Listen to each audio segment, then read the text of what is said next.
ရွှေတင်နဲ့မတက်ပဲနေတဲ့ရွှေလောက်ငန်းစားလို့ရတာလေကဲဘယ်လိုပြောကြမလဲ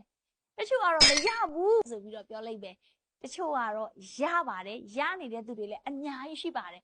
အခုချိန်မှာစူးစမ်းစီကိုအပြင်တွေ့ထိထိရရမော်လမြိုင်ထိအဝေးကနေတကူတကလက်သိမ်းတဲ့သူတွေကိုမိလိုက်တဲ့အခါမှာကျမရွှေရောင်းနေတာ2နှစ်ရှိပြီကျမရွှေရောင်းနေတာ1နှစ်ရှိပြီကျမရွှေရောင်းနေတာ3နှစ်တောင်ရှိပြီရွှေတန်းနေတဲ့အတွက်မတက်ဘူးရှိတာပေါ့သူတို့တွေအရင်တော်ကြတာစူးစမ်းဘလို့ရောင်းလဲမိတဲ့ခါကျတော့ရွှေဆိုင်ကပေးတဲ့ပုံချပါစေကိုကိုအတွက်အမြတ်2000 3000 4000လောက်တင်ပြီးတော့မှ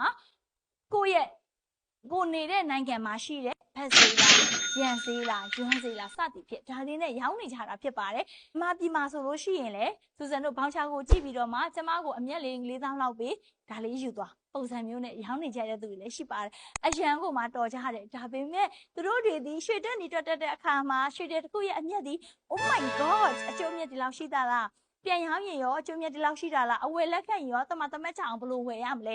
ဆိုတဲ့နီးလန်းတွေကိုသိသွားတဲ့အနောက်မှာအခုဆိုရင်တို့စီမှာမိတ်တွေအများကြီးတိုးလာနေပြီဖြစ်ပါတယ်ဒါကြောင့်မို့ရွှေတင်နှမ်းမတက်ပဲနဲ့ရွှေလုပ်ငန်းစလို့ရလာမင်းရပါတယ်တခုတော့ရှိတယ်ကို့အနေနဲ့တင်နှမ်းတက်ပြီးမှလောက်ကင်ချင်းက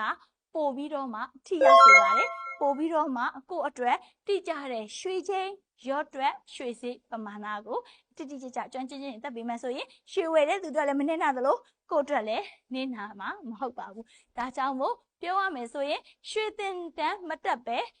ရွှေအယောင်းဝယ်လုပ်လို့ရတယ်ဒါပေမဲ့ရေရှည်မှာတော့တင်တန်းလေးနဲ့တေချာ train မှာရွှေခွဲကျွမ်းကျင်အောင်လုပ်ပါလို့ညဝေပေးချင်ပါတယ်ရွှေနဲ့ပတ်သက်ပြီးတော့လေ့လာခြင်းနဲ့ရွှေကိုတေချာသေးစိတ်လလကူကူကြမ်းကြမ်းချင်းသိယူခြင်းနဲ့ရွှေဆိုင်ဖွင့်ခြင်းနဲ့ဘယ်ဟာစအောင်မသိဘူးရွှေအပေါင်းငွေအတိုးလုပ်ငန်းလေးတွေလုပ်ကိုင်ခြင်းနဲ့ဆိုရင်စစမ်းစီမှာရွှေပညာကိုမှအခြေခံအဆင့်မြင့်မိုးမဲ့ကုန်တဲ့ပဒိန်လိုင်စင်ဆိုင်ဖွင့်နိုင်တဲ့အထိသင်ပေးတဲ့သင်တန်းတွေကို online class အပြင်တွေ့အနေနဲ့မော်လမြိုင်ဖက်အံနေပြီးတော့ရန်ကုန်ပသိမ်မန္တလေးတောင်ကြီးမြို့တွေမှာအပြင်တွေ့